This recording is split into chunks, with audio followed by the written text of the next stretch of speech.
Mana ini suaranya? Di sini sudah berkumpul 19 orang.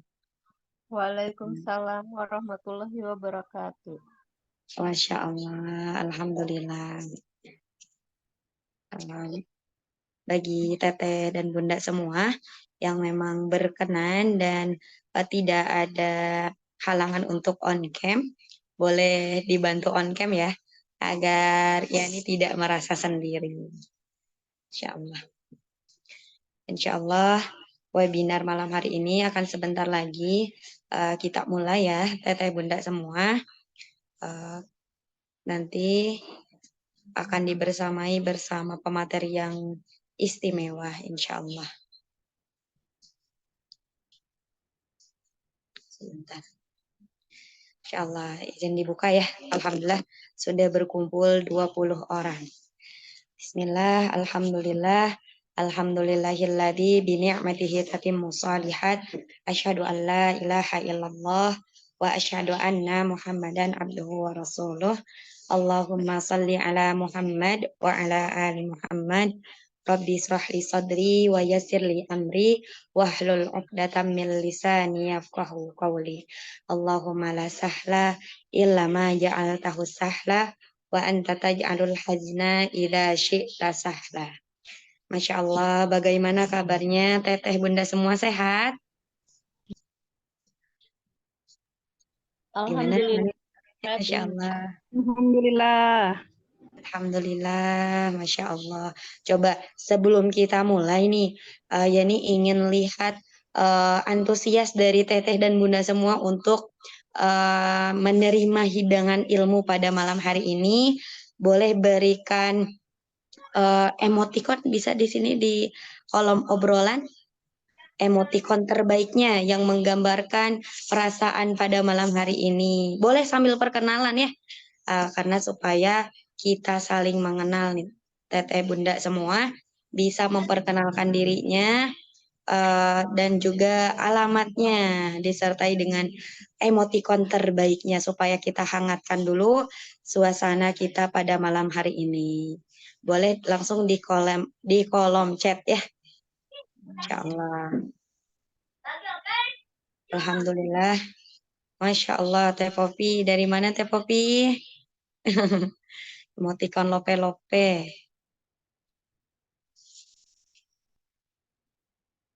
Insya Allah. Baik. Ayo, Teteh dan Bunda semua bisa saling berkenalan ya. Masya Allah. Ada Teh Irna dari Majalaya. Teh Fenty dari Majalaya. Masya Allah. Assalamualaikum, salam kenal semua. Saya Sarina Sukandi dari Lembang. Masya Allah, dari Lembang ya. Boleh Teteh Bunda semua bisa berkenalan terlebih dahulu di kolom komentar, di kolom chat. Masya Allah, Alhamdulillah ya. Sambil kita buka, sambil menunggu teman-teman yang ada di grup itu sudah berjumlah banyak sekali ya. Namun di room Zoom ini baru berkumpul sekitar 22 orang.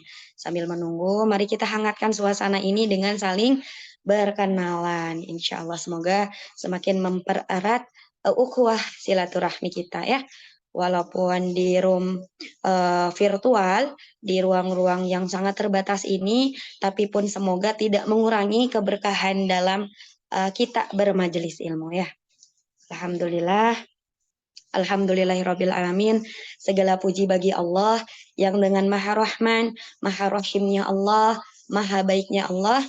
Allah kembali mempertemukan, merizkikan kita untuk bisa bermajelis ilmu, bertatap di sini. Masya Allah, walaupun Yani belum bisa menatap wajah satu persatu, boleh ya Teteh Bunda semua yang bisa membuka kameranya, boleh dibuka kameranya. Masya Allah, Masya Allah Ibu Irma. Assalamualaikum Ibu, Masya Allah langsung on cam. Merasa ada teman. Alhamdulillah ya, meskipun pertemuan ini adalah pertemuan yang terbatas oleh jarak, terbatas oleh tempat, namun Alhamdulillah lagi dan lagi Allah lah yang menggerakkan kita, Allah lah yang merizkikan kita untuk bisa hadir di ruang Zoom ini. Masya Allah ya, salawat serta salam semoga tercurah limpahkan kepada guru terbaik kita, telah dari kita semua Nabi besar Muhammad sallallahu alaihi wasallam. Allahumma salli ala Muhammad wa ala ali Muhammad. Masya Allah dari Teh Winarti, maaf izin off cam, lagi masak, Masya Allah. Ahlan Teteh, semoga hidangan malam ini, hidangan pasakannya, begitupun hidangan ilmu malam ini bisa tersajikan, bisa dinikmati dengan suasana hati yang gembira ya. Karena lagi dan lagi ilmu itu akan tersimpan di dalam hati insya Allah. Yang Allah bimbing, Allah mudahkan untuk menjadi pengamalan insya Allah. Tapi teteh bunda semua diusahakan nanti ketika sudah ada ustazahnya memberikan pematerian, diusahakan untuk memberikan adab terbaiknya ya. Sebagaimana yang sudah kita ketahui bahwasanya adab itu sepertiga ilmu insya Allah. Yang belum memiliki wudhu ataupun mungkin ada yang belum melaksanakan sholat isya, mangga dipersilahkan karena insya Allah kita akan pembukaan dulu di room Zoom ini insya Allah. Iya, teteh bunda semua, izin memperkenalkan diri, barangkali ada yang belum mengenal ya. Masya Allah, perkenalkan, nama saya Yani Suryani, Alhamdulillah pada malam hari ini diberi amanah untuk membersamai teteh dan bunda semua dalam webinar Daurah Anisa yang bertemakan baby blues. Masya Allah. Sebelumnya, sebelum lebih jauh tentang baby blues, ini ingin berkenalan dulu nih, baca-baca dulu chatnya tadi dari Majalaya, dari Lembang, Masya Allah, ada juga dari Majalengka, Teh Hani, ada juga Teh Iis dari Majalaya. Ada siapa lagi? Bunda Evi Majalaya, Masya Allah. Ada Ibu Aida Kadatuan.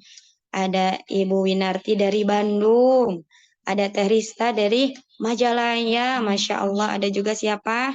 Teh Leni dari Cipacing, Masya Allah, Jatinangor. Teteh bunda semua yang belum berkenalan boleh ya saling berkenalan di kolom obrolan, Masya Allah. Alhamdulillah pada malam hari ini banyak dihadiri oleh rutinitas kebanyakannya gitu ya. Masya Allah kebanyakan dari Majalaya. Alhamdulillah kami tunggu teteh-teteh yang dari Majalaya untuk kajian langsung secara offline ya bersama kami di Daurah Anisa. Jadi teteh bunda semua, Alhamdulillah Daurah Anisa ini adalah divisi tarbiyah dari Yayasan Kolbi Quran Center. Jadi bagi teteh dan bunda semua yang memiliki keluangan waktu di setiap hari Jumat di jam 9 pagi, Daurah Anisa secara rutin menggelar kajian secara offline. Dan tentunya materi-materi yang disajikan itu materi-materi yang sangat luar biasa, insya Allah.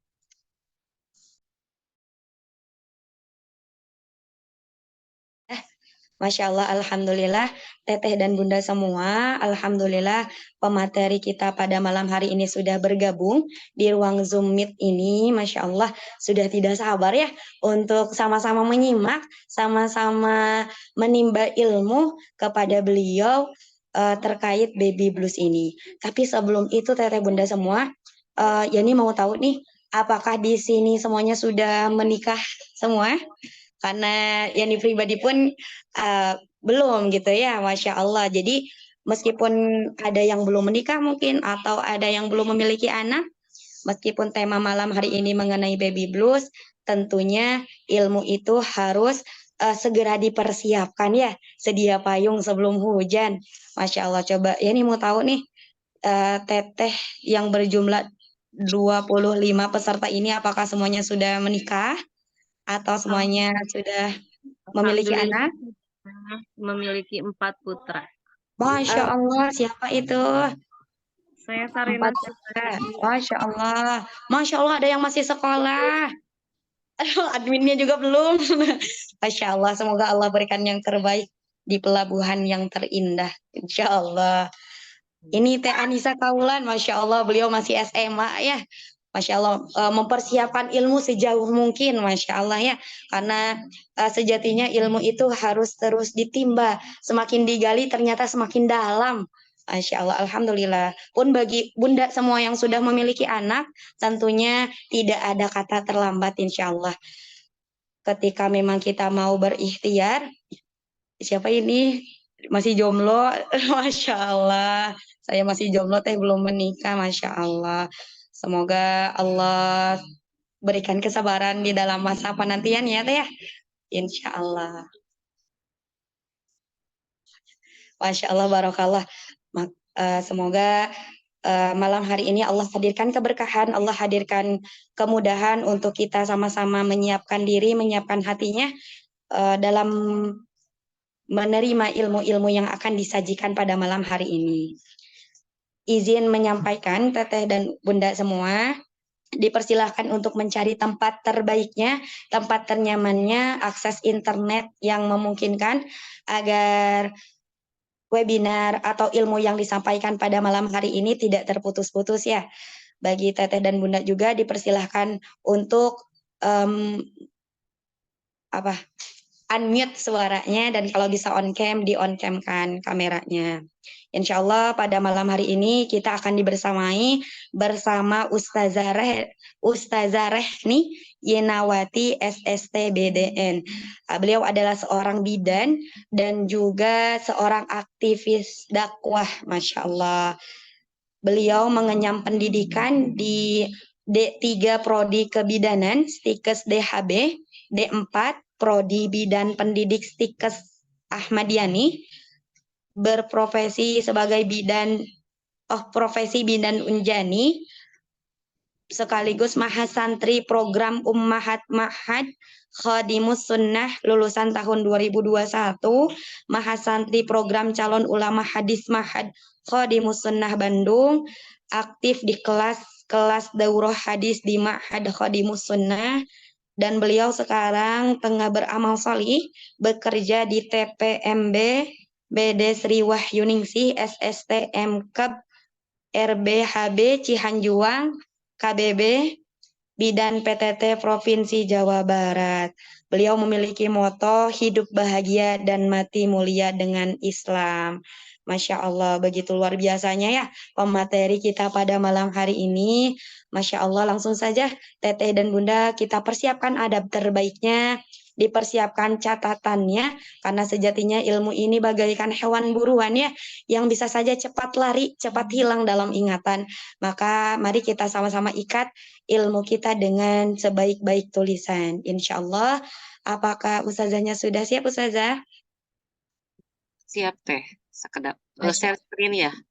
Ya, Masya Allah. Ahlan wa sahlan, Ustazah. Ya, Bagaimana kabarnya, Ustazah? alhamdulillah sehat. Ini jelas teh suaranya Masya jelas Allah. nggak ya? Alhamdulillah jelas, Ustazah. Iya, Ya. sebentar. Saya langsung share screen aja. Ahlan, Ustazah. Masya Allah, sebelum kita sama-sama menimba ilmu kepada beliau, mari kita berdoa. Semoga Allah hadirkan ilmu yang bermanfaat, Allah hadirkan pemahaman yang baik, dan Allah mudahkan kita untuk mengamalkan ilmu yang tengah kita dapatkan malam hari ini. Bismillahirrahmanirrahim. Allahumma inni as'aluka ilman nafi'an wa rizqan tayyiba wa amalan mutaqabbala. Rabbi zidni ilma warzuqni fahman. Amin ya Allah ya Rabbal Alamin. Kepada Ustazah kami persilahkan. Iya, baik. Bismillahirrahmanirrahim. Innal hamdalillah nahmaduhu wa nasta'inuhu wa nastaghfiruhu wa na'udzubillahi min syururi anfusina wa min sayyiati a'malina may yahdihillahu fala hadiyalah. Asyhadu an la ilaha illallah wa asyhadu anna Muhammadan abduhu wa rasuluh. Allahumma sholli ala sayyidina Muhammad wa ala alihi wa sahbihi ajma'in. Rabbi shrah li sadri wa yassir li amri wahlul 'uqdatam min lisani yafqahu qawli. Qala Allah Ta'ala fi kitabihil karim, a'udzu billahi minasyaitonir rajim. Ya ayyuhalladzina amanu in tansurullah yansurkum wa yusabbit aqdamakum. Sadaqallahul azim. Al-ayah. Alhamdulillah. Ibu dan teteh-teteh rahimakumullah. Alhamdulillah kita bisa bergabung bersama. Screen-nya sudah terlihat? Alhamdulillah sudah Ustazah. Sudah ya. Tapi belum muncul ini ya, masih berbentuk apa file-file gitu. Sekarang sudah?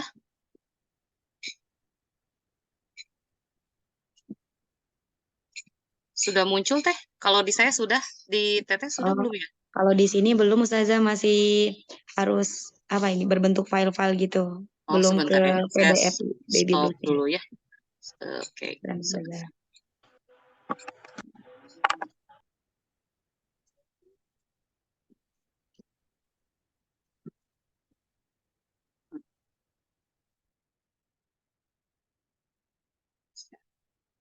Sekarang sudah?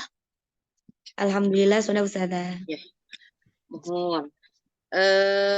Kita mulai aja ya. Alhamdulillah. Hatur nuhun Teh Yani sebagai MC, kemudian juga nuhun juga untuk semua yang sudah hadir malam-malam, harusnya mah sudah pada tidur ya. Sudah bobo cantik. Nah, ini tapi apa namanya materinya lumayan lah, nanti ibu-ibu, teteh-teteh, adik-adik semuanya yang bahkan yang belum nikah juga ini bisa jadi bekal gitu ya. Jadi sebelum terjadi sama kita, ini ilmunya kita dapat dulu gitu ya. Mudah-mudahan bisa lebih baik lagi gitu ya. Nah, jadi ini sebenarnya temanya itu bagus tentang baby blues ya, walaupun nanti saya akan nyasar-nyasar sedikit ke masalah depresi postpartum gitu ya. Nah, sebentar.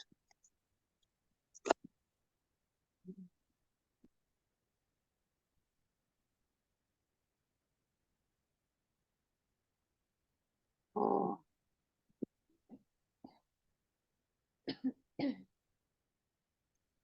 Nah, ini ada data baby blues di Indonesia. Jadi kalau ibu-ibu lihat gitu ya, ada berapa data yang di sini tuh di laporan Indonesia National Adolescent Mental Health Survey gitu ya di 2023. Ini gangguan kesehatan mental ini tinggi pada populasi ibu hamil, menyusui, dan ibu dengan anak usia dini gitu ya. Jadi gangguan mental tuh banyak ya Bu ya. Jadi bisa ansietas gitu ya, kecemasan, kemudian juga depresi, kemudian juga bisa psikosis ya Bu ya, sudah lebih parah lagi gitu ya. Nah, kemudian juga hasil penelitian, ini ada salah satu yang meneliti gitu ya, terungkap bahwa 32% ibu hamil itu mengalami depresi, dan 27% depresi itu juga pasca melahirkan gitu ya. Kemudian juga ada penelitian skala nasional, ini menunjukkan bahwa 50-70% ibu di Indonesia mengalami gejala baby blues gitu ya, dan angka ini tertinggi ketiga di Asia gitu ya. Masya Allah, di Indonesia tuh banyak sekali gitu ya yang baby blues itu, dan hampir sebagiannya itu dia mengarah ke depresi postpartum. Nanti kita akan bahas itu juga, gitu ya. Kemudian penelitian yang dilakukan pada populasi ibu menyusui di Indonesia selama pandemi ini yang kemarin, gitu ya. 6 dari 10 ibu menyusui ini tidak bahagia. Kenapa? Karena ternyata kurang suportifnya sistem pendukung di keluarga dan masyarakat. Saya ambil dari beberapa sumber, termasuk dari Kemenkes, gitu ya. Nah, jadi sebelum nanti kita bahas tentang apa itu baby blues gitu ya, kita harus mengenal dulu ada beberapa periode di dalam postpartum. Apa itu postpartum, Bu? Jadi postpartum itu masa setelah melahirkan gitu ya. Jadi dia berjangka waktu 6 minggu, kemudian dimulai setelah kelahiran bayi sampai pemulihan kembali organ-organ reproduksi seperti sebelum kehamilan. Jadi ada disebut sebagai involusi uteri. Involusi uteri itu kembalinya rahim ke bentuk semula, itu biasanya jaraknya itu sekitar 40 hari begitu ya Bu ya. Nah, banyak faktor yang mempengaruhi proses pemulihan ini gitu ya, termasuk tingkat energi, kenyamanan psikologis dan fisik, kemudian kesehatan bayi baru lahir, kemudian perawatan dan motivasi yang diberikan oleh tenaga kesehatan profesional, di mana pada periode ini gitu ya lebih ditekankan pada kesejahteraan ibu dan respon dari bayinya. Biasanya ada ya Bu ya istilah kalau udah melahirkan cenah lupa gitu ya yang tadi udah dirasakan sakitnya itu tapi ngelihat si dedenya sehat gitu ya aktif gitu ya biasanya ibunya tuh jadi bahagia gitu ya.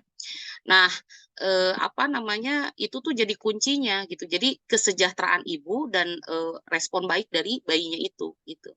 Nah, untuk memberikan perawatan yang bermanfaat bagi ibu, bayi dan keluarganya, nakes di sini maksudnya adalah tenaga kesehatan, bisa ibu bidan gitu ya, bisa dokter gitu ya. Ini harus menggunakan pendekatan yang holistik. Maksudnya holistik itu adalah pendekatan yang menyeluruh, bukan hanya dilihat dari sisi medisnya saja, fisiknya saja, tapi meliputi psikisnya, meliputi spiritualnya, dan banyak lagi gitu ya. Nah, jadi kalau kita perhatikan Bu, ada adaptasi psikologis gitu ya. Jadi ini adalah Reva Rubin. Reva Rubin itu adalah maknya bidan gitu ya di seluruh dunia. Ini ada membagi fase pasca melahirkan atau kita sebut postpartum itu menjadi 3 fase gitu ya. Ada taking in, ada taking hold, ada letting go gitu ya. Ini Bu yang taking in ya, ibu-ibu teteh-teteh. Nah, ini waktunya kapan? Ini waktunya adalah 1 sampai 2 hari setelah melahirkan. Jadi ini adalah waktu untuk merefleksi bagi ibu-ibu yang cenderung pasif, membutuhkan bantuan orang lain untuk memenuhi kebutuhan sehari. Nah, ini disebabkan karena ibu mengalami ketidaknyamanan fisik setelah persalinan, ya. Apa saja yang biasanya ibu-ibu rasakan? Nyeri perineum. Perineum itu bagian antara lubang vagina dengan anus. Nah, itu adalah posisinya itu bagian ketika bayi itu keluar gitu ya. Kemudian hemoroid itu keluarnya anus ya. Atau after pain. Jadi sakit setelah melahirkan itu gitu ya. Nah, pada akhirnya ibu tidak mempunyai keinginan untuk merawat bayinya gitu. Ada yang suka ngahuleng gitu ya. Ada yang antara percaya nggak percaya ini saya udah punya bayi gitu ya. Nah, itu tuh adalah taking in gitu ya. Ibu masih fokus pada persalinan dan merasa kagum pada bayinya gitu ya.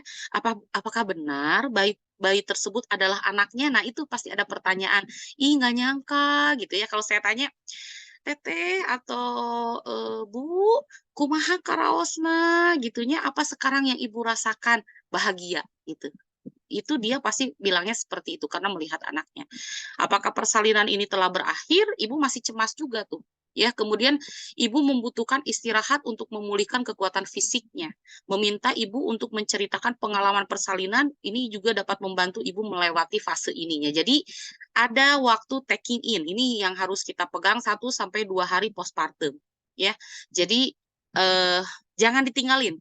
Ibu, ini kebiasaan nih ibu-ibu ya, kebiasaan ibu-ibu atau keluarga besar biasanya.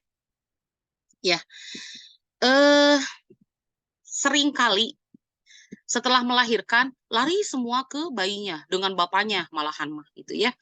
Ari si ibu yang udah ngelahirinnya dibiarin. Nah, kalau saya nggak begitu. Bapak tolong temenin dulu ibu di sini ya sampai selesai semuanya. Ya, biarin bayi nanti dihangatkan dulu. Kan si bayi memang diinisiasi menyusu dini ya. Tapi sambil udah selesai inisiasi menyusu dini, si ibu sedang dibereskan, si bayinya tuh disimpan di tengah-tengah keluarga. Nah, si bapaknya nggak boleh dulu kesana sama saya biasanya. Nggak boleh dulu ke bayinya fokus. Kenapa? Karena si ibu tuh ini masa rawan nih, 1 sampai 2 hari postpartum, hati-hati gitu ya. Nah, kemudian taking hold itu ya, dia adalah setelah melewati fase pasif tadi yang 1 sampai 2 hari, kemudian ibu memulai fase aktifnya. Nah, dimulai dengan memenuhi kebutuhan sehari-hari dan dapat mengambil keputusan gitu ya. Selama fase taking hold, ibu mulai tertarik merawat bayinya. Nih, ya Bu ya. Jadi pada fase ini juga ibu dapat diberikan pendidikan kesehatan tentang perawatan bayi ya. Kemudian mempraktekannya itu dengan pengawasan gitu ya. Kemudian mendukung kepala bayi menyusui dengan benar ya, menyendawakan bayi itu gimana gitu ya. Nah, itu harus pendampingan ya. Kemudian ada reinforcement positif dapat diberikan pada ibu supaya ibu dapat meningkatkan kemampuannya dalam merawat bayi. Jadi reinforcement itu bisa berupa pujian, kemudian motivasi ya Bu ya kepada bayi kepada ibunya gitu ya dalam merawat bayi. Jadi ini di sini biasanya nanti rawan juga setelah 1-2 hari si ibunya disebut hebat, dipuji-puji, nanti 3 hari ke sana ini mulai rada rawan. Ini kenapa sih kok menyusuinya kayak begini? Kenapa sih kamu tidur ya malam-malam siang-siang tidur? Jangan tidur. Saur orang Sunda mah naon cenah Bu, darah putih naik ke atas cenanya. Memang asalnya di mana gitu darah putih teh gitu ya. Nah, itu yang kayak gitu-gitu tuh ini makanya perlu pendampingan. Jadi ketika kita melakukan konseling jangan ke si ibu aktor utamanya gitu, aktris utamanya yang nanti akan melahirkan, tapi ke suami, kemudian juga kalau dia tinggal dengan mertua ke mertuanya, kemudian juga kalau dia tinggal dengan orang tuanya ke orang tuanya juga gitu ya. Nah, itu juga penting sekali. Nah, berikutnya adalah letting go. Jadi pada fase ketiga ibu mulai mendefinisikan kembali perannya nih ya. Ibu mulai melepaskan perannya yang dulu dari mempersiapkan kelahiran, menjadi ibu yang memiliki anak. Ibu menerima anak tanpa membandingkan dengan harapan terhadap anak pada saat menanti kelahiran gitu ya. Ibu yang berhasil melewati fase ini akan mudah melakukan peran barunya. Nah, mulai letting go itu mulai si ibunya tuh udah mulai, kalau di kita tuh biasanya kontrol ke berapa gitu ya, yang dia itu udah mulai bisa dandan lagi, cantik lagi, kemudian memutuskan dia menjadi decision maker untuk dirinya gitu ya, memutuskan sesuatu untuk dirinya gitu ya. Itu sudah mulai udah bagus lah ya. Udah kalau itunya udah bagus lewat dari 14 hari, oke, berarti baby blues-nya bisa dilalui gitu ya. Kita patokannya ke sana aja. Jadi makanya kenapa ini sebagai pembuka saya sampaikan ada taking in, ada taking hold, dan ada letting go gitu ya. Ini adalah ilmu buat kita semua dan ini harus difahami ya. Nah, maka masuk ke dalam pengertian postpartum gitu ya, bahwa postpartum blues itu merupakan keadaan yang terjadi setiap waktu setelah perempuan melahirkan. Nah, tetapi sering terjadi pada hari ketiga atau keempat ini tadi setelah taking in. Nah, baru nanti ke taking hold itu udah mulai nih ya. Dan nanti akan memuncak di hari kelima dan ke-14 setelah persalinan. Ini menurut Bobak gitu ya. Dan kemudian postpartum blues juga ini merupakan sebagai bentuk gejala ringan atau depresi sementara dengan durasi 3, 7, 11 hari pasca melahirkan. Ini menurut Siegel dan Harlow gitu ya. Nah, kemudian berikutnya jadi postpartum blues juga bisa diartikan sebagai depresi sementara gitu ya. Baby blues itu ini sangat umum terjadi pada minggu pertama setelah melahirkan. Kemudian wanita mungkin merasakan perasaan sedih, cemas ya, kemudian perubahan suasana hati, sering menangis, mudah tersinggung dan sulit tidur gitu ya. Dan postpartum blues itu biasanya hilang dalam waktu 2 minggu. Jadi nanti ada kriteria waktu sampai kita menentukan apakah ini masuknya adalah baby blues ataukah dia masuk ke depresi postpartum gitu ya. Nah, kita mesti tahu bagaimana terjadinya baby blues atau postpartum blues itu gitu ya. Jadi ada periode postpartum ini merupakan situasi krisis bagi ibu yang tadi saya sampaikan ya. Jadi pas krisis bagi ibu, pasangan dan keluarga ya akibat berbagai perubahan yang terjadi baik secara fisik, psikologis maupun struktur keluarga yang memerlukan proses adaptasi atau penyesuaian. Biasanya yang dia apalagi misalnya anak pertama yang dia awalnya itu statusnya belum menjadi ibu bapak, menjadi ibu bapak, kemudian kalau cucu pertama yang dia itu sebelumnya belum menjadi kakek nenek, menjadi kakek nenek, nah itu teh perlu proses adaptasi ya Bu ya gitu. Atau misalnya yang tidak punya keponakan awalnya menjadi punya keponakan gitu ya. Nah, gitu itu adalah adaptasi. Kemudian juga adaptasi secara fisik ini dimulai sejak bayi dilahirkan sampai kembalinya kondisi tubuh ibu pada kondisi seperti sebelum hamil, yaitu kurun waktu 6 sampai 8 minggu ya, maksimal sampai 8 minggu yang biasanya di sesar itu ada tambahan masa kita sebut remote porphyrium ya. Kemudian ketika plasenta dikeluarkan pada saat persalinan, ini Bu yang mesti kita pahami kenapa sih ya? Kenapa sih si ibu tuh sensitif gitu ya? Atau ibu-ibu zaman dulu tuh bilangnya gini, "Ah, mamah mah dulu udah ngelahirin langsung aja mamah mah kerja sat-set ke sana ke sini." Nah, itu sebenarnya bisa jadi dulu juga sebenarnya sudah ada gitu ya. Karena ini alami, Bu. Ini fitrah ya dari Allah ketika persalinan itu terjadi gitu ya, ketika plasenta itu dikeluarkan, maka ada terjadi endokrinologi, perubahan endokrinologi atau sistem hormon gitu ya. Jadi nanti endorfin, progesteron, estrogen gitu ya dalam tubuh ibu itu eh, berubah Bu, drastis gitu ya. Mana yang naik, mana yang turun gitu ya. Dan ini ya kalau secara sistem ini mempengaruhi kondisi fisik, mental dan emosional ibu gitu. Makanya kenapa ibu lebih sensitif. Jangankan yang melahirkan Bu, ya. Dalam kasus yang sederhana aja ada istilah premenstrual syndrome. Kalau kami tuh nyebutnya lebih ke progesteron syndrome. Jadi kalau dia ovulasi ya sedang subur atau dia mau menjelang menstruasi itu biasanya ada perubahan mood ya Bu ya, kalau pada ibu-ibu, teteh-teteh, adik-adik gitu ya itu merasakan pasti ya, makanya kita sebut PMS, premenstrual syndrome. Itu ada perubahan hormon di situ. Apalagi ini yang sudah melahirkan. Nah, gitu ya.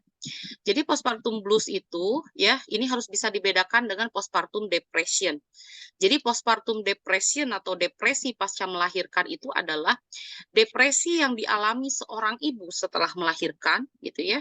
Postpartum depression ini muncul dalam diri ibu setelah kelahiran bayi dan dapat bertahan sampai waktu yang tidak ditentukan kalau depresi itu.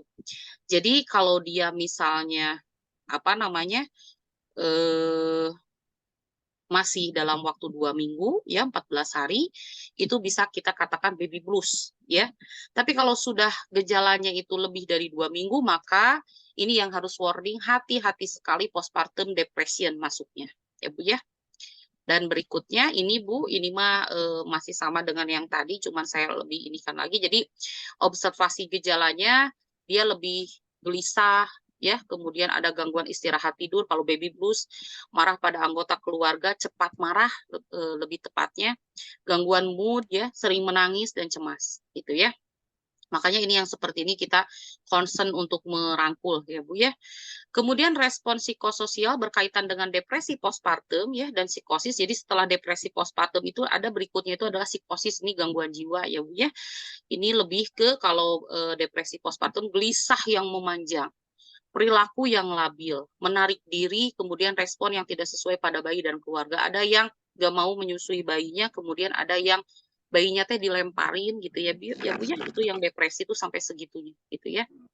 Kalau baby blues sih sampai ke jadi kalau baby blues dengan depression postpartum itu sebenarnya nanti benang merahnya itu ada di waktu ya, jadi 14 hari atau lebih dari 14 hari gitu ya. Di beberapa jurnal juga dikatakan demikian. Nah, supaya kita tidak menderita baby blues gitu ya atau depresi postpartum, apa yang harus kita lakukan? Nah, maka ya ini kita kawal ya Bu ya. Jadi ibu-ibu ini dapat menceritakan keluh kesah dan kekhawatirannya ini kepada orang terdekat untuk membantu meringankan beban psikis ya, beban psikologis dalam dirinya. Jadi kalau misalnya dia ada sesuatu yang ingin dia, saya tuh suka kita tuh suka bertanya sama pasien, kita tanya, ibu mau melahirkan ibu di mana Bumi teh? Ada tuh ya di kita tuh kayak orang Tasik, orang Garut gitu ya. Ada yang mau melahirkan di kita karena memang dia sudah merasa mandiri gitu ya, walaupun tidak dengan keluarganya. Ada yang ingin melahirkannya itu di tempat asalnya. Nah, makanya kita dorong nih kepada si bapaknya, Pak, ibuna hoyong babar di Garut, atanapi di Tasik gitu ya. Jadi Bapak nanti disiapkan. Jadi kita sampaikan tidak di usia 37 minggu pindah, tapi sebelum itu baiknya sudah mencari ibu bidan atau klinik yang dirasa dia nyaman gitu ya untuk melakukan proses persalinan nanti. Gitu. Karena sejatinya sebenarnya dengan bidan itu bukan antara pelayan kesehatan saja, tapi dia tuh sebenarnya sebagai partner, Bu, ya, gitu. Jadi kan ibu bidan ini sebagai partner gitu ya. Jadi ibu bidan teh tekeng yang galak gitu ya, nggak boleh judes gitu ya, harus benar-benar merangkul gitu ya. Sampai si ibu itu mengembalikan lagi kepercayaan dirinya itu adalah peran ibu bidan gitu ya. Ayo ibu bisa, ibu hebat gitu ya. Yang seperti itu tuh adalah kata-kata yang bisa harusnya ibu bidan lakukan gitu ya. Dan keluarga atau kerabat juga ini dapat membangun sistem dukungan untuk ibu sejak sebelum melahirkan. Jadi kita itu ada master plan gitu ya. Jadi seperti my birth plan gitu ya. Jadi kita tanya nanti yang mau menemani ibu siapa yang menemani di dalam gitu ya kalau pas mau melahirkan. Ibu nyamannya bagaimana, mau seperti apakan gitu ya. Kemudian kata-kata yang tidak mau keluar dari nakes itu seperti apa. Itu ada my birth plan gitu ya. Jadi nanti persalinan itu ingin seperti apa itu harus dibicarakan gitu ya. Jadi bukan hanya sekedar ibu melahirkan datang kemudian ibu ditangani gitu ya, setelah itu selesai gitu ya. Nah itu tuh sudah tidak boleh dilakukan lagi seperti itu. Jadi kita tuh ibu bidan harus melayani dengan cara holistik kebidanan. Jadi memandang sebuah permasalahan itu tidak hanya dari satu sisi saja gitu ya, tapi si ibunya itu harus disupport dari sisi psikisnya, kemudian emosinya gitu ya, seperti itu. Jadi ada dukungan emosional, menanyakan kabar ibu itu selalu kita tanyakan gitu ya. Kemudian memberikan hiburan kepada ibu gitu ya. Kita selingi dengan bercanda gitu ya. Nanti ada di beberapa terapinya itu termasuk itu gitu ya. Kemudian membantu ibu merawat bayinya setelah lahir secara bergantian. Nah, ini makanya nanti edukasi itu harus diberikan bukan hanya kepada ibunya sama bapaknya saja, tapi kepada keluarga yang ikut di situ gitu ya. Nah, Bu, jadi menanganinya gitu ya. Kalau dia sudah terkena baby blues, maka ibu sangat disarankan mencari informasi mengenai baby blues agar mendapat pemahaman yang tepat dan mengenali ciri-ciri yang ada pada dirinya. Kalau misalnya ke kita tuh ada ke nomor admin itu, ya pasti sama saya sih ya dibalasnya kalau ke nomor admin itu pasti, Ibu kenapa ya saya kok cemas gitu, sedih terus ya, oh Teh, hayu kita bertemu yuk gitu ya. Biasanya kita ada janjian gitu ya. Jadi pertemuan by appointment gitu ya. Dan itu memang harus diagendakan waktunya itu nggak bisa ditentukan berapa lama. Biasanya sampai sejam, 2 jam bisa jadi gitu ya.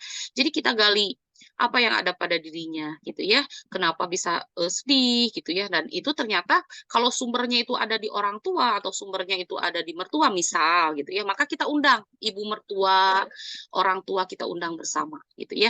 Jadi kita ngobrol bareng, tapi santai ngobrolnya itu, gitu ya. Nah, kemudian juga ibu dan keluarga atau kerabat terdekat bersama-sama memantau kemunduran dan kemajuan ibu mengenai baby blues yang dialami ibu. Jadi, ketika misalnya si ibu ini sedih, kemudian kita pantau kepada keluarga, gimana sekarang si ibunya? Alhamdulillah Bu Bidan, sekarang mah menyusui bayinya, udah terus sekarang mah sering senyum gitu ya, jarang murung. Nah, itu berarti udah ada kemajuan gitu ya. Kemudian kalau ada kemunduran, keluarganya misalnya menginformasikan ke kita, maka kita undang lagi, kita ngobrol lagi gitu ya. Ada yang seperti itu ada gitu ya. Dan kemudian ada sistem dukungan sosial, ini juga tetap harus dipastikan terbangun dengan baik ya Bu ya. Itu. Nah, kemudian ini terakhir ya. Jadi ini yang bisa mengurangi depresi postpartum ya atau postpartum blues gitu ya. Jadi ada namanya itu yang pertama adalah kognitif ya behavior therapy gitu ya. Jadi kognitif behavior terapi ini berfokus pada pikiran dan perilaku pasien. Ini banyaknya nanti biasanya ini nanti melibatkan psikolog juga ya Bu ya. Jadi nanti ada pikiran-pikiran negatif ya atau distorsi pikiran yang timbul ya secara otomatis pada pasien-pasien itu gitu ya. Maka itu nanti akan dialihkan bagaimana caranya supaya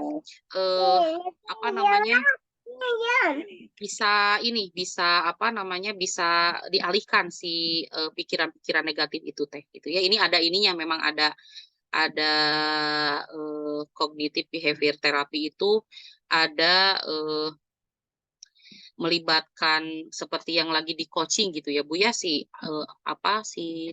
ininya pasiennya gitu ya. Jadi lebih ke banyak juga mengandalkan afirmasi positif gitu ya. Kemudian ini ada berikutnya terapi tertawa. Terapi tertawa itu bukan si ibunya disuruh tertawa-tertawa sebenarnya. Jadi itu lebih ke apa namanya? Jadi kita lebih ke menghibur si ibu gitu ya. Kemudian juga semuanya tuh dianggap iya Teh, dulu juga ibu kayak gini kok. Kita ketawa-ketawa gitu ya. Ih, Teteh, ada yang lebih parah loh dari Teteh. Kalau kita ya kayak nakes gitu ya. Ada yang lebih parah loh dari Teteh. Nggak apa-apa, Teteh mah segini mah udah hebat, bagus. Nah, sama kita tuh sambil dimotivasi, tapi sambil dibikin ringan gitu ya. Dibikin tertawa-tertawa gitu ya. Kemudian juga ada senam dan yoga nifas ya. Ini juga disarankan. Kemudian juga ada massage, terapi average gitu ya. Nanti ada massage yang menekan titik-titik tertentu ya seperti terapi akupresur, tapi ini ada masasnya gitu ya supaya dia lebih nyaman gitu ya. Karena kan Bu setelah melahirkan teh pasti terregam gitu ya otot-otot teh. Maka kita suka tawarkan ada massage gitu ya, terapi average gitu ya, ada penekanan di titik-titik tertentu. Kemudian juga ada aromaterapi minyak sereh gitu ya, sama minyak lavender, Bu. Itu ada evidence base-nya bahwa aroma lavender itu nanti kalau ini saya jelaskan lebih dalam lagi ya Bu ya. Jadi aromaterapi minyak sereh sama aromaterapi lavender itu menekan ketika dihirup gitu ya, ada menekan titik-titik stres gitu ya. Jadi menurunkan hormon stres dan meningkatkan hormon bahagia gitu ya. Tapi bagi yang suka Bu, kalau yang tidak suka kayak saya kurang suka aroma lavender, saya ganti dengan aroma yang lain. Misalnya aroma eh, teh putih atau green tea gitu ya, mangga itu mah sesuai dengan. Tapi yang benar-benar sudah ada penelitiannya ini yang minyak sereh sama lavender. Kemudian ada terapi akupresur. Jadi ada titik-titik tertentu yang dia merasa tidak nyaman, ditekan gitu ya. Kemudian itu meringankan kesakitan dia kalau secara fisik gitu ya. Bisa jadi fisiknya yang sakit, kemudian jadi psikisnya juga sakit. Bisa jadi, atau kebalikannya, psikisnya yang sakit, bisa jadi fisiknya juga ikut sakit. Nah makanya ini kita harus dengan pendekatan holistik gitu ya. Tidak bisa hanya pendekatan satu titik saja medis gitu ya, kasih obat, enggak. Kita tuh sekarang pendekatan namanya itu ada CAM, complementary alternative medicine gitu ya. Jadi itu tapi ingat yang diberikan itu harus sesuai dengan evidence base, sudah ada penelitiannya gitu ya. Seperti itu. Nah, itu mungkin yang bisa saya sampaikan ya Teh Yani tentang ini tentang baby blues ya. Masya Allah, alhamdulillah. Mangga Teh. Ya, Masya Allah, alhamdulillah. Begitu padatnya materi kita pada malam hari ini ya, Masya Allah kami ucapkan syukran jazakallah khairan, Ustazah jazakillah khairan atas materi pada malam hari ini. Masya Allah ternyata begitu banyak rasa yang dialami seorang ibu gitu ya sebelumnya, ketika, dan juga setelahnya. Masya Allah, dan ini memang sebuah fitrah ya Ustazah, sebuah fitrah yang memang sedang Allah titipkan gitu. Masya Allah, barangkali dari Teteh dan Bunda semua yang hendak ingin bertanya, boleh raise hand, boleh diangkat tangannya, nanti insya Allah. Boleh Ustazah kita sesi tanya jawab dulu ya mungkin. Mangga Teh, mangga. Masya Allah. Boleh. Ini ada. Oh, itu ada pertanyaan Ustazah sudah masuk dari Ibu Arkana Hanan. Apakah baby blues bisa berkepanjangan? Mau langsung dijawab Ustazah? Iya. Jadi Boleh. Ibu tadi sebenarnya kalau baby blues itu dia kita batasi sampai 14 hari ya. Kalau misalnya lebih dari 14 hari maka masuk ke depression postpartum ya, atau postpartum depression. Jadi nanti kita lihat dari dari kondisi klinisnya. Ini ini baru berapa hari, kemudian juga kita lihat dari mulai kecemasan dan segala macam, ini arahnya kemana, ke apakah kecemasannya atau apa. Maka nanti kita identifikasi dan kita lakukan pendampingan begitu ya, bukan pengobatan tapi pendampingan gitu ya. Alhamdulillah sih ya, yang sudah terjadi, alhamdulillah pernah ada beberapa yang baby blues gitu ya. Sebenarnya tidak usah dia bilang dia baby blues, kita tahu bahwa jadi di ilmunya yang tadi yang taking in, taking hold dan letting go itu tidak paham gitu ya. Itu banyak gitu ya ibu-ibu yang seperti itu, terutama dari pihak keluarga juga. Makanya kita sangat sangat concern juga kalau ada yang melahirkan itu tidak hanya melibatkan suaminya saja, tapi semua keluarga juga harus terlibat begitu ya.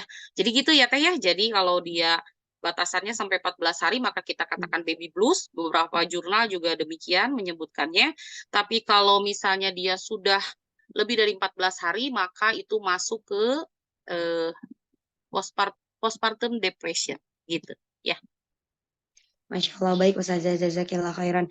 Kalau semisalnya dari tindakannya sendiri Ustazah, kayak tadi yang kurang dari 2 pekan, berarti kan lebih sederhana gitu ya. Nah, boleh nggak Ustazah disebutkan ciri dia mengalaminya, apa kayak tadi Ustazah menyebutkan seorang ibu melemparkan bayinya, itu termasuk gejala baby blues gitu, atau itu udah masuk ke depresinya gitu? Ya, sebenarnya kalau kalau tanda-tandanya hampir sama Teh ya, sebenarnya tanda-tandanya hampir sama. Hanya tadi dari sisi waktunya saja. Jadi postpartum depression itu adalah baby blues yang tidak tertangani lah, katakanlah seperti itu. Jadi dia lebih ini, dan biasanya Teteh bayangin selama 14 hari itu kalau dia tidak mau makan gitu ya, kalau dia sedih terus-terusan di dalam kamarnya saja gitu ya, kemudian anaknya itu tidak mau dia urus gitu ya. Nah ini tuh sebenarnya kalau orang-orang yang di sekitarnya itu paham gitu ya, ini ada yang sampai bilang ke kita, Bu kayaknya saya baby blues deh gitu ya, ada tuh yang, ayo teteh butuh apa yuk, kami dampingi yuk, teteh ke klinik yuk, datang yuk, nanti sama ibu ngobrol gitu ya. Ternyata memang benar pandangannya kosong gitu ya. Tapi alhamdulillah sekarang si ibunya udah kerja lagi ya. Kemudian si anaknya juga bagus ya, dilanjutkan vaksinasi segala macam, dia udah mau mulai menggendong gitu ya dulu tuh. Tapi itu tidak berlangsung lama alhamdulillah. Di minggu kedua menginjak minggu ketiga dia sudah baik gitu ya, sudah bagus gitu ya. Nah itu. Jadi Bu Teh gitu ya, perlu pendampingan nakes yang ini mesti paham betul gitu ya tahapan itu, kemudian dia juga mendalami psikis gitu ya, kemudian walaupun yang jadi konselor itu sebenarnya psikolog gitu ya, tapi kita juga mesti, karena kita tahu ilmunya maka kita tahu pendekatannya itu harus seperti apa, dan kita yang lebih tahu karena kita yang dekat sama si ibu itu, karena kan itu sejak hamil. Dan ada beberapa jurnal yang menyatakan bahwa baby blues ini juga bisa jadi akumulasi karena ketidakpuasan ketika hamil, dia dibiarkan gitu, bisa aja Teh, gitu ya. Misal, ada kecemasan ketika hamil, tapi dia tidak utarakan, diem saja gitu ya. Makanya kenapa ketika pertama kali bertemu, kita tanya, "Teh sehat? Apa kabar Teh? Apa yang Teteh rasakan sekarang? Atau kemarin-kemarin apa yang Teteh rasakan ketika nggak ketemu sama ibu? 1 bulan ini apa deh yang Teteh rasakan?" Kita selalu tanya begitu. Pasti nanti keluar semuanya. "Bu, sekarang mah sehat sih, cuman seminggu kemarin saya ini keluhannya ini." Oke, tetap kita catat gitu ya. Nah, dan terus kita sampaikan, "Teteh, nanti kalau terjadi lagi seperti ini, apa yang harus Teteh lakukan di rumah untuk membantu mengurangi sakitnya?" Misalnya begitu. Atau, "Apa yang harus Teteh lakukan di rumah supaya Teteh bisa eh, lebih aktif atau lebih produktif gitu ya, kalau misalnya dia ada kan." Terus pas datang tuh tiba-tiba suaminya bilang begini, "Tah Bu, tidur aja." Nah, misal gitu ya. Nah, makanya kita langsung pasti bilang, kenapa tidur aja? Bapak mungkin lihatnya pas tidur ya gitu." Selalu kita ini jadi selalu kita konfirmasi tapi dengan cara-cara yang menyenangkan gitu, tidak membuat si ibunya itu merasa judge gitu ya Teh ya. Jangan melakukan judgement, jangan melakukan judging terhadap ibu hamil ya. Dia aja udah susah payah bawa-bawa anak ya teh ya. Kemana-mana saya suka terharu gitu ya, suka sedih. Belum lagi nanti pas melahirkannya, Masya Allah, luar biasa. Lagi kesakitan luar biasa gitu ya sama Allah tuh. Terus misalnya sama kita dijudesin, aduh kasihan. Ya jangan gitu ya. Seperti itu teh ya. Masya Allah. Berarti pertanyaan-pertanyaan sederhana itu sangat bisa mengurangi sedikit beban seorang ibu hamil dan melahirkan gitu Betul, ya Bu ya. betul, Ustazah, betul. Masya Allah. Iya. Kemudian ini Ustazah, Masya Allah ada banyak sekali pertanyaan yang masuk. Coba ya dibacakan satu persatu mungkin izin Ustazah. Di sini ada dari Teh Raisa. Apakah baby blues itu tanda dari kurang iman Ustazah? Bagaimana pendapat Ustazah? Sebagian orang mengatakan baby blues ini disebabkan oleh kurangnya iman seperti itu. Iya, Masya Allah ya. Bahkan teman saya pun beliau adalah seorang hafiz Quran gitu ya, tapi beliau menderita baby blues bahkan sudah sampai ke depression postpartum gitu ya.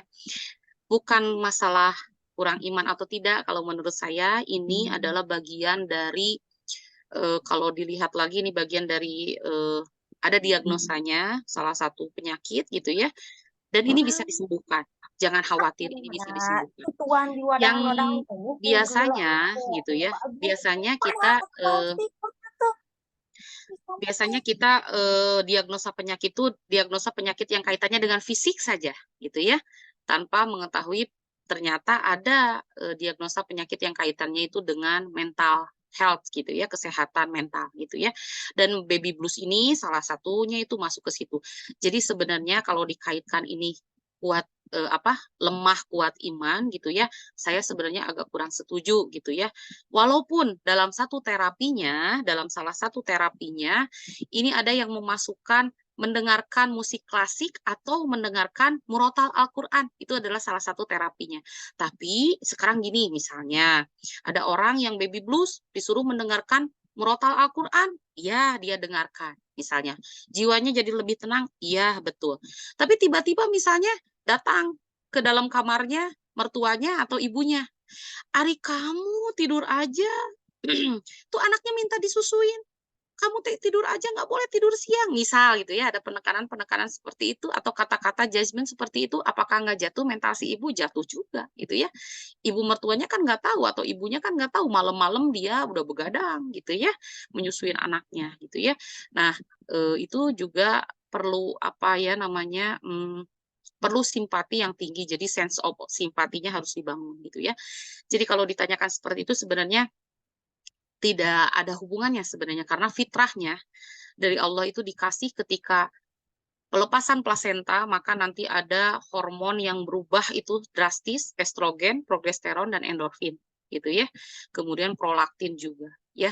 Kemudian ada hormon ketokalamin juga yang itu menyebabkan hormon salah satunya itu adalah hormon stres dari kecemasan tadi gitu ya.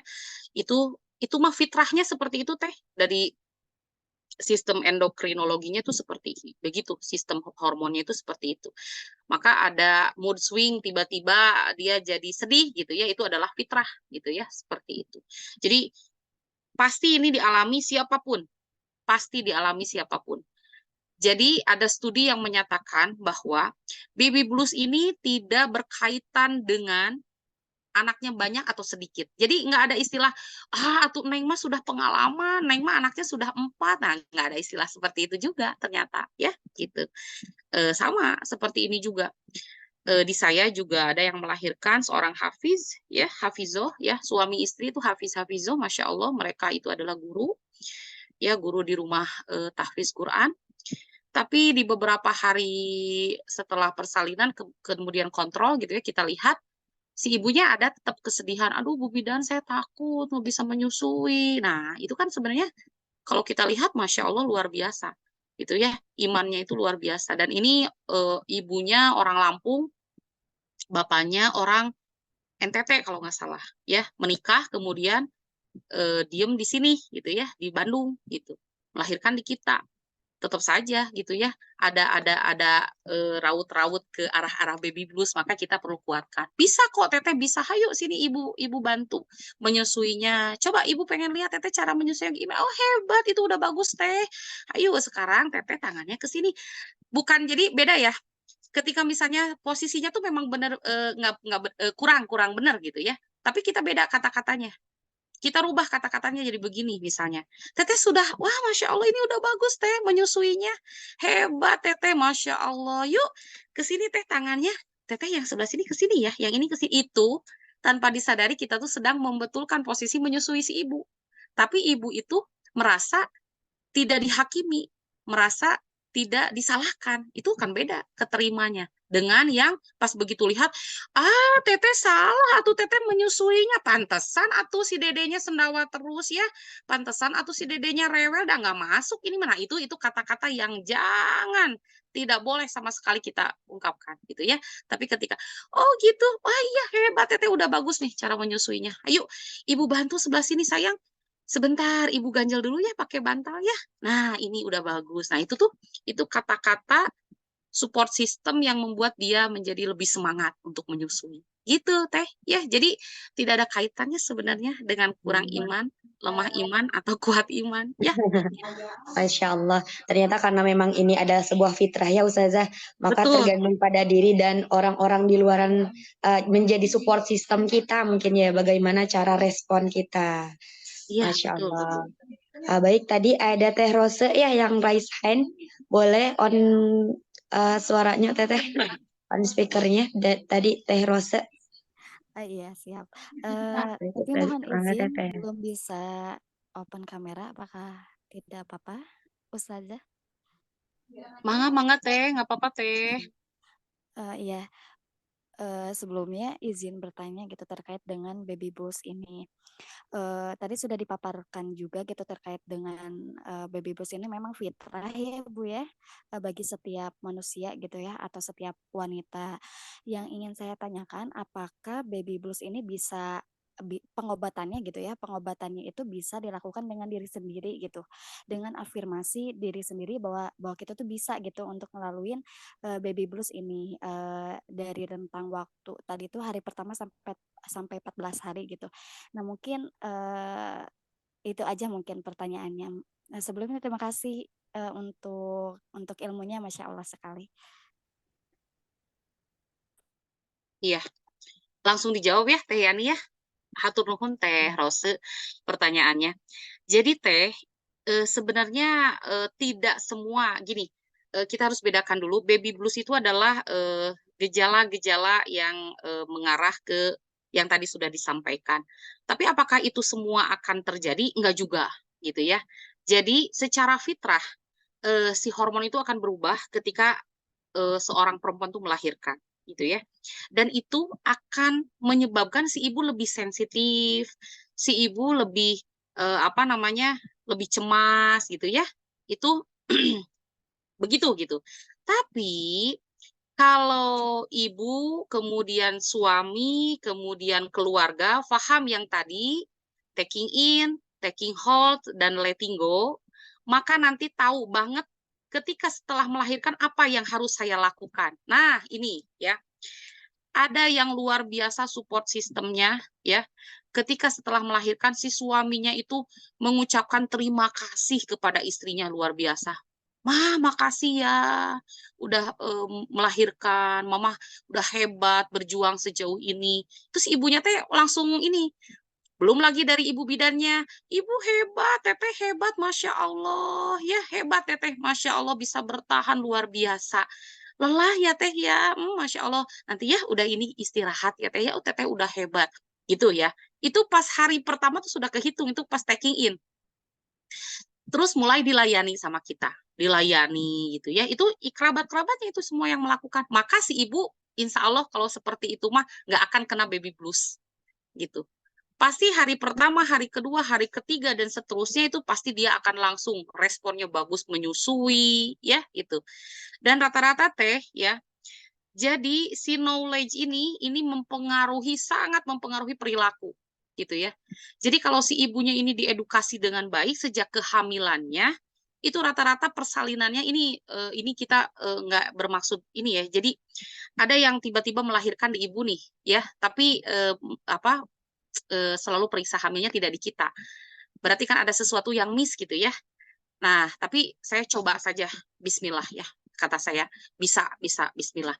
Nah, makanya si teteh itu teh yang melahirkan di kita teh, udahnya teh meni nangis terharu gitu ya. Ibu makasih, ibu meni baik banget. Oh, berarti dia tidak mendapatkan itu selama ini ketika periksa hamil gitu ya. Nah, ini kita suka terharu nih kalau ada yang kayak gini teh. Jadi ya, terus kita langsung jadi instan kita kasih tahu Bapak nanti ini ya. Makanya kita tuh ada juga gentle birth salah satunya si bapak itu motong tali pusat sendiri gitu ya. Jadi merasakan cara memotong tali pusat sendiri, kemudian kita videokan sebagai dokumentasi buat mereka pakai HP mereka gitu ya. Kemudian ketika mengazankan juga kita videokan. Oh, itu tuh benar-benar kedekatan emosinya tuh luar biasa. Si ibunya, si bapaknya dan anaknya. Kita kasih kesempatan untuk itu gitu ya, Masya Allah. Dan ini tuh bagian dari itu gitu, bagian dari kependukungan kita terhadap si ibu yang melahirkan itu gitu ya. Nah, apa namanya, bisa tidak dengan cara sendiri mengafirmasi positif? Bisa sebenarnya teh, bisa, sangat bisa kalau kita paham ilmunya gitu ya. Jadi ya saya paham setelah melahirkan pasti saya ada perasaan cemas, pasti saya ada perasaan merasa nggak berarti gitu ya. Teteh pernah melihat gitu ya, Teh Yani atau siapapun ya tadi Teh Rose atau siapapun gitu ya, pernah nggak melihat setelah melahirkan si ibunya, langsung semuanya tertuju ke bayi, ya rata-rata. Ih lucu, ih gemes gitu ya. Hai si ibunya ditinggalin gitu aja gitu ya. Ini banyak sering terjadi. Nah, kalau kalau harusnya tuh tidak begitu gitu ya. Tetap harus ada yang menemani si ibu. Baiknya tuh begitu gitu ya. Sampai si ibunya tuh dianterin ke ruang nifa, sampai si ibunya tuh wah semuanya memberikan semangat, memberikan itu bisa gitu ya. Jadi tetehnya juga bisa mengafirmasi positif, tapi tetap keluarga di sekitar juga harus tahu gitu ilmu yang tadi gitu ya. Seperti itu Teh Rose ya. Iya, oh iya, terima kasih untuk ilmunya. Alhamdulillah sudah Iya, terjawab. mangga Masya Allah. sami-sami. Masya Allah, ternyata tidak cukup mengilmui diri sendiri ya Ustazah. Ya, Orang-orang di sekitar, terutama yang memang orang-orang terdekat ya, perlu sama-sama tahu ilmu ini. Masya Allah, tadi kata Umu Alif, suamiku harus dengar ini katanya. Masya Allah. harus ini mah. Makanya saya sarankan suami-suaminya juga harus mendengar. Kalau saya tuh paling senang konseling itu harus ada ibunya dan harus ada suaminya. Saya selalu konseling.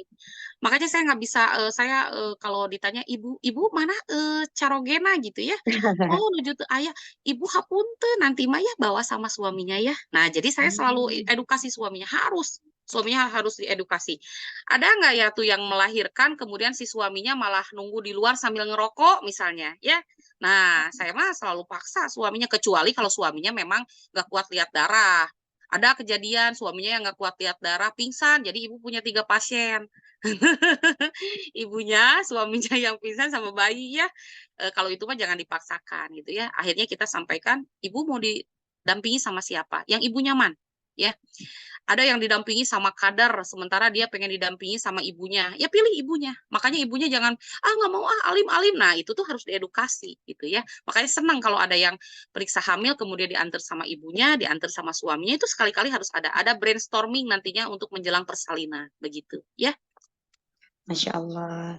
Karena kalau misalnya keluar dari lisan si ibu yang melahirkannya kadang nggak nerima gitu ya. Kalau dari bidannya Ya, langsung mudah untuk muhun. menerima.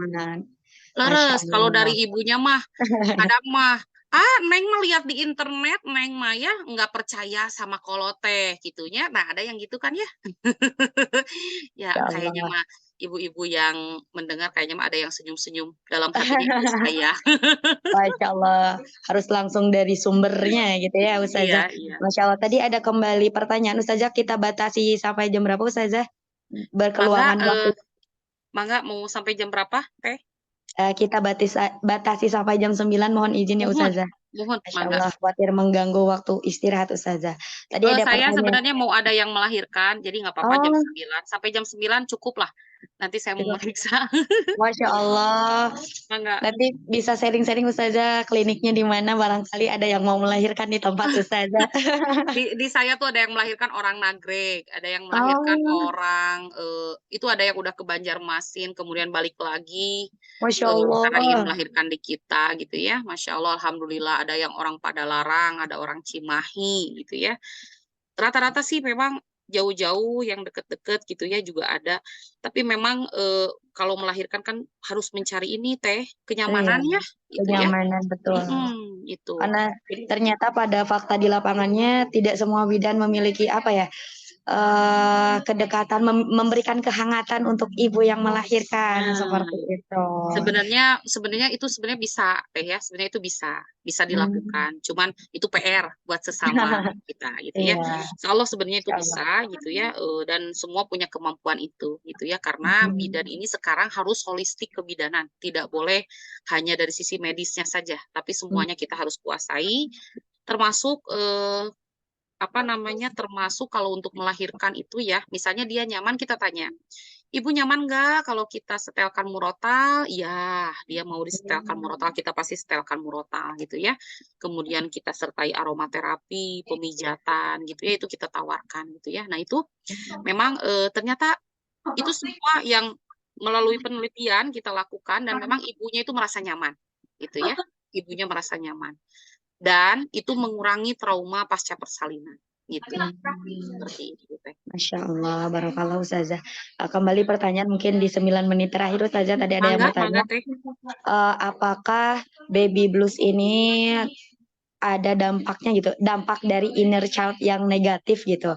Dan apakah ketika ibu ini mengalami baby blues akan menularkan apa ya, efek negatif kepada anak yang sudah dilahirkannya. Ya. Seperti itu Ustazah. Yang pertama masalah inner child. Inner child itu jadi dia ada trauma masa lalu ya, ada luka batin lah katakanlah seperti itu ya, masa lalu mungkin yang belum kerilis Teh ya. Makanya ini sebenarnya perlu sekali ada yang namanya itu rilis emosi. Jadi nanti ketika kalau si ibunya pengen cerita dan pengen bicara, ini sebenarnya bisa dilakukan di masa dia kehamilan. Itu bisa dilakukan, dirilis. Emosi negatifnya kita rilis, kemudian kita masukkan afirmasi positif, itu bisa kita lakukan. Gitu ya. Dan ini bisa diinikan. Apakah kemudian ada hubungan, ada korelasi tidak antara inner child ini dengan baby blues gitu ya. Baby blues sendiri itu sebenarnya sudah berdiri sendiri gitu ya, baby blues itu. Dan nanti akan diperparah bisa saja dengan inner child-nya itu yang belum clear gitu. Bisa terjadi gitu ya, akan bisa lebih parah lagi gitu ya. Itu yang pertama gitu ya. Kemudian yang kedua, apa efek negatif bagi bayi gitu ya, yang ibunya itu ada terkena baby blues gitu ya, atau sampai depression postpartum. Yang pasti ada beberapa hak bayi itu yang tidak bayi dapatkan. Salah satunya itu adalah penyusuan Teh ya, penyusuan dari ibunya. Rata-rata yang baby blues itu rata-rata nggak mau menyusui Teh sampai si payudaranya bengkak ya. Si ibunya hanya melamun, menangis gitu ya. Awal-awal payudaranya bengkak, lama-lama jadi tidak diproduksi ASI-nya ya, karena si hormon ketokalamin atau si hormon stres itu naik, kemudian menekan hormon prolaktin, akhirnya ASI-nya tidak bisa diproduksi lagi. Itu banyak sekali yang seperti itu gitu ya. Atau mulai dari diri sendiri nih, dia sudah tidak percaya diri, kayaknya saya tidak bisa menyusui deh. Nah ya, itu kata-kata itu muncul itu kalau tidak diedukasi sejak kehamilannya. Kalau di kita tuh 34, 30, selalu setiap ini periksa pasti kita tanya ada keluhan nggak dengan payudaranya. Kemudian nanti di 35 minggu, 36 minggu kita sudah mulai edukasi bagaimana nanti proses menyusui dan sebagainya gitu ya. Nah, kalau yang ibu baby blues gitu ya, itu biasanya ya bayinya kalau sampai depression postpartum itu Teh, sampai ada bayinya yang dilempar Teh ya. Terus ada yang ada kekhawatiran tidak bisa merawat bayinya sampai bayinya punten, ada yang sampai dibunuh gitu ya. Itu sudah psikosis sebenarnya, sudah melalui depresi postpartum. Depresi juga sebenarnya ada yang ringan, sedang dan berat, kemudian nanti ada masuk ke psikosis. Itu sudah gangguan mental. Harusnya ketika sudah baby blues seperti itu benar-benar harus semuanya itu harus melihat kerabat, saudara yang serumah apalagi itu harus melihat semuanya. Kenapa? Karena khawatir nanti berlanjut ke depresi postpartum dan berlanjut ke psikosis, itu yang bahaya itu justru bayinya gitu ya. Ada yang melihat bayi itu kayaknya kayak melihat ular katanya Teh ya. ada yang sampai naon eta teh dilemparin gitu ya, ada yang sampai dihajar gitu ya bayinya tuh, ada yang sampai seperti itu gitu ya. Nauzubillah, mudah-mudahan kita mah tidak termasuk yang demikian. Nah itu jadi kerugiannya untuk bayinya ya seperti itu tidak mendapatkan kasih sayang. Ada hak bayi berikutnya adalah bonding attachment gitu ya. Ada bonding, ada kedekatan secara emosi, secara personal gitu ya. Bayi itu mendengarkan denyut jantung ibunya gitu ya, seperti dia waktu di dalam kandungan gitu ya. Nah itu didekatkan kan ke dadanya, ditempelin gitu ya. Dan itu juga tidak akan dia dapatkan kalau ibunya baby blues gitu ya, seperti itu. Jadi itu adalah efek-efek negatif gitu ya tapi kalau untuk psikis selanjutnya ya bayinya akan rewel ya, akan mudah cemas bisa saja gitu ya. Tapi yang pasti jangan sampai nunggu depresi postpartum. Kalau ada indikasi ke baby blues, lebih baik kita cepat tangani, cepat pendampingan gitu ya. Seperti itu teh. Masya Allah. Tapi Ustazah Afan, lantas bagaimana kalau semisalnya seseorang yang memang tidak memiliki support system, kayak misal single parent gitu-gitu. Bagaimana cara dia mendapatkan support systemnya gitu? Kalau ada yang terdekat, keluarga yang terdekat gitu ya, siapa berarti yang keluarga yang terdekatnya gitu ya.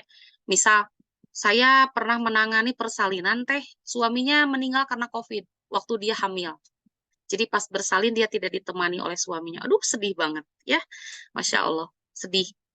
Tapi si ibunya karena kita sudah pegang ya, kita sudah pegang si ibunya sampai melahirkan, kita lakukan motivasi, maka kayaknya tuh muntangnya teh ke kita gitu ya. Dia tuh lebih percaya ke kita gitu. Nah, makanya kita ini sampai di kita tuh ada loh teh yang melahirkan suaminya itu punten buta ya. Suaminya itu buta jadi dia tidak hadir ketika persalinan. Keluarganya itu pada nggak ada, jadi dia melahirkan sendiri. Kita temenin gitu ya. Sampai ada seperti itu. Tapi setelah dia melahirkan baru suaminya yang buta itu datang gitu ya. Nah, itu balik lagi ke yang tadi yang single parent, suaminya itu sudah meninggal karena COVID gitu ya, dia sendiri, tapi ada support system yang lain, keluarganya berikutnya datang gitu ya. Jadi kalau nggak salah waktu umur 7 bulan apa 8 bulan suaminya meninggal karena COVID. Dia sempat di isolasi juga 14 hari, makanya nggak ketemu dengan kita. Kita tanya kabarnya gimana Teteh sekarang masih di isolasi. Nah, sejak ketika dia diisolasi kita proaktif bertanya kabar apa yang Teteh rasakan. Itu malah nggak bergejala istrinya, padahal lagi hamil. Masya Allah ya, itu kuasa Allah ya. Suaminya yang malah meninggal, istrinya malah tidak bergejala. Saya tanya, Teteh udah makan belum? Kita selalu support Teteh, vitaminnya boleh dikirimin nanti lewat gosen gitu, yang kayak gitu-gitu. Nah pas ketemu lagi teh Masya Allah ya, sama kita teh dirangkul gitu ya. Padahal pada saat itu teh lagi pandemi tidak boleh rangkulan ya. Tapi sama kita teh dirangkul, tetap touching ya, kita tetap sentuhan, kita tanya kabar, kita tanya gimana gitu ya. Dan alhamdulillah melahirkannya lancar dengan sukacita gitu ya. Dan dia tidak baby blues gitu ya. Masya Allah ya, luar biasa. Itu ada kasus yang seperti itu teh. Masya Allah, alhamdulillah. Berarti mencari support system yang lain mungkin ya. Masya Iya. Allah. Asal jangan ke suami tetangga aja teh. Ya. Aduh, astagfirullahaladzim. Bahaya itu. Masya Allah. Iya. Ini ada satu pertanyaan terakhir, Ustazah Labaksa. Iya, mangga. Ya, ada titipan pertanyaan, namun di luar tema dari baby blues mungkin karena alhamdulillah terkait baby blues ini sudah sangat jelas ya dijelaskan oleh Ustazah ini. Ini terkait apa ini PCOS apa Ustazah? Oh, PCOS. Ya. Nah, PCOS, apakah ketika seseorang mengalami itu akan membuatnya susah memiliki keturunan seperti itu Ustazah? Iya. Benar atau Betul. fakta atau PCOS itu adalah polycystic ovarian syndrome ya. Jadi PCOS itu telurnya kecil-kecil ya. Biasanya disebabkan karena resistensi insulin gitu ya. Jadi dia berpotensi menderita diabetes gitu ya. Biasanya ini sering terjadi pada perempuan yang gemuk, perempuan yang berat badannya naiknya drastis gitu ya. Perempuan yang tidak olahraga gitu ya, perempuan yang suka tepung-tepungan dan goreng-gorengan ya, pasti semuanya pada senyum-senyum ya, rata-rata perempuan begitu. Yang gadis, hati-hati yang gadis ya. Jangan ini. Ini PCOS ini sekarang udah banyak banget di Indonesia itu. Dan ini salah satu yang menyebabkan infertilitas. Infertilitas atau kemandulan, yaitu tidak mempunyai anak setelah 1 tahun menikah, kemudian berhubungan aktif 2-3 kali dalam 1 minggu. Ya, jadi tidak pisah dengan suaminya. Kan ada yang LDR gitu ya, LDM. Ini mah enggak, dia berhubungan aktif. Jadi maksudnya berhubungan seksual aktif 2-3 kali dalam 1 minggu selama 1 tahun, tidak berkontrasepsi tapi tidak kunjung hamil. Harus diperiksa si ibunya. Nah, apalagi gejalanya itu mensnya tidak teratur, ada namanya oligomenore. Oligomenore itu adalah menstruasi yang siklusnya itu lebih dari 38 hari ya. Jadi dia Januari mens, Februari nggak mens, nanti Maret mens, atau bahkan April baru mens gitu ya, tidak teratur. Sekalinya mens sakit luar biasa, gegeblegan gitu ya, karena ada penebalan dinding rahim. Khas lah ya kalau PCOS itu seperti itu. Obatnya mah gampang. Ada di sini yang menderita PCOS, ada yang sudah didiagnosa menderita PCOS, atau ingin terhindar dari PCOS, olahraga rutin, ya, olahraga fisik rutin, ya.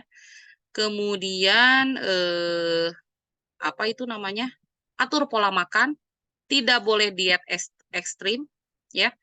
Pola makan yang dianjurkan itu adalah tetap memenuhi gizi seimbang, ya. Dia ada nasi, ada proteinnya, ada sayurnya, ya. Kemudian dari bolehlah nanti kalau apa mau datang aja ya ke klinik saya. Saya beberapa kali ini yang PCOS rata-rata berhasil tanpa obat. Kenapa? Karena merubah pola makan. Jadi saya kasih pola makan pagi, siang, sore. Nanti dari pagi ke siang tuh suka makan tuh suka apa kukurubukan tuh pengen makan. Nah, jam 9 jam 10 snackingnya apa buah. Ganti sama buah. Dari jam 12 sampai jam 6 atau jam 5 ya maksimal makan sampai jam 7 saja malam.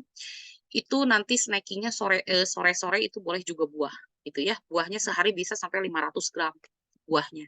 Tapi hindari buah-buah yang manis seperti mangga aromanis itu hindari gitu ya.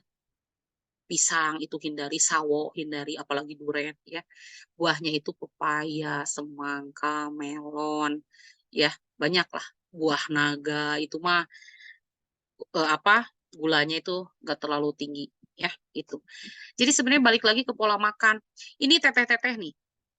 Satu lagi yang baru nikah ya. Tidak boleh berat badannya naik 10% dari sebelum nikah.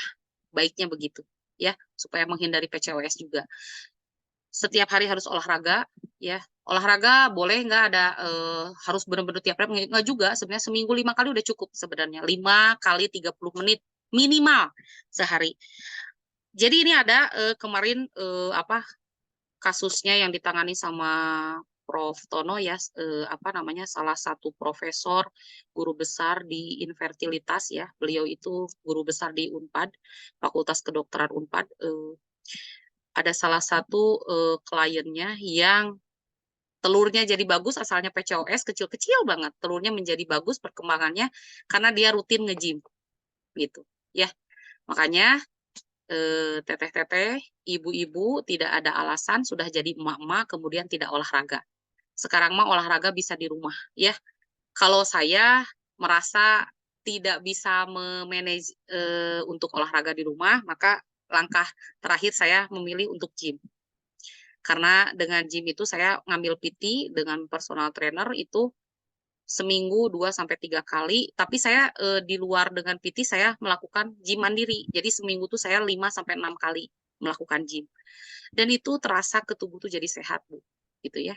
Jadi itu ya, jadi PCOS itu polycystic ovarian syndrome. Dia adalah salah satu penyebab terjadinya infertilitas bagi perempuan gitu ya. Seperti itu. Itu Teh Yani. Masya Allah, Alhamdulillah. Sangat banyak teredukasi. Masya Allah, Alhamdulillah. Jazakillah khairan Ustazah atas hidangan ilmu pada malam hari ini. Semoga Allah memberkahi Ustazah beserta keluarga. Amin. Amin. Alhamdulillah. Amin. Alhamdulillah waktu sudah menunjukkan pukul 9:04 Ustazah. Barangkali Ustazah akan menyampaikan closing statement pada webinar Daurah Anisa malam hari ini.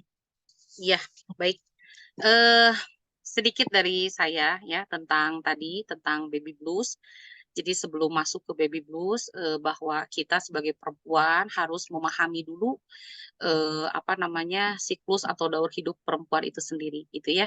Jadi tadi ada masa-masa atau fase-fase yang harus kita pahami di pada diri perempuan gitu ya. Maka kalau kita sudah teredukasi, ilmunya sudah tahu, insya Allah si baby blues tadi itu akan bisa dihindari gitu ya. Apa namanya bisa terhindar perempuan-perempuan ini dari baby blues gitu ya, seperti itu. Dan kemudian jangan lupa kalau misalnya baby blues itu sudah terjadi, apa yang harus dilakukan tadi sudah disampaikan gitu ya.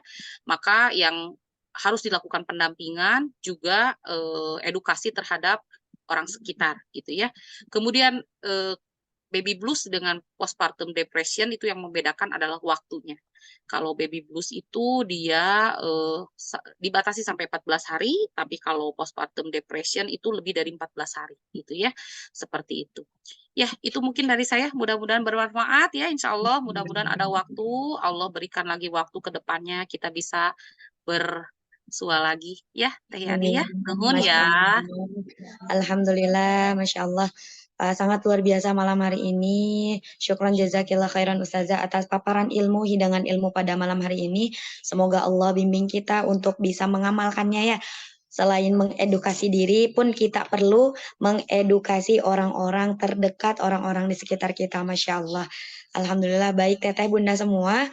Alhamdulillah webinar Daurah Anisa pada malam hari ini berjalan dengan lancar. Semoga apa yang sudah dicatat, apa yang sudah didengar, dan apa yang sudah dilihat, Allah berkahi menjadi ilmu yang bermanfaat, dan Allah mudahkan untuk mengamalkannya. Jangan lupa, insya Allah di esok malam akan ada webinar bersama Ustadz Rian mengumpas kembali baby blues dalam pandangan syariat insya Allah. Kami tunggu pada webinar selanjutnya. Semoga Allah rizkikan kembali untuk bisa berkumpul bersama-sama mengilmui diri pada ruang Zoom Daurah Anisa.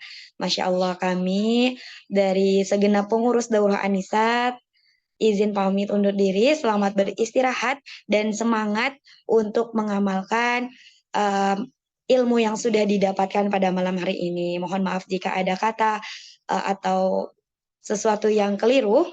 Mohon saling didoakan dan saling memaafkan. Sekian dari kami. Wassalamualaikum warahmatullahi wabarakatuh. Kita akhiri dengan mengucap hamdalah, istighfar, dan doa kafaratul majlis. Alhamdulillahirabbil alamin. Astagfirullahal azim. Astagfirullahal azim. Astagfirullahal azim. Subhanakallahumma wa bihamdika asyhadu an la ilaha illa anta astaghfiruka wa natubu ilaih. Syukron jazakunallah khairan teteh bunda semua yang sudah hadir pada ruang Zoom meeting hari ini. Selamat beristirahat. Selamat Izin live ya memberikan, Teh. Nuhun Masya ya Allah, ahlan, Teh. Ibu, Masya Allah. Selamat memberikan afirmasi positif pada dirinya, insya Allah.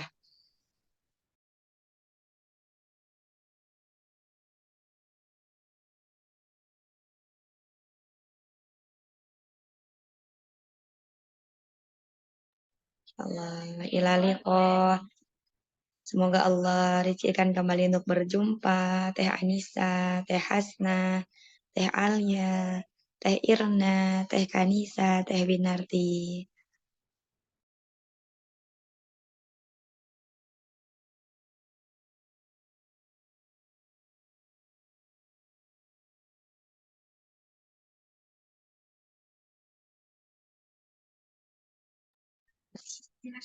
Afwan Teteh dan Bunda semua, kami izin pamit undur diri ya. Assalamualaikum.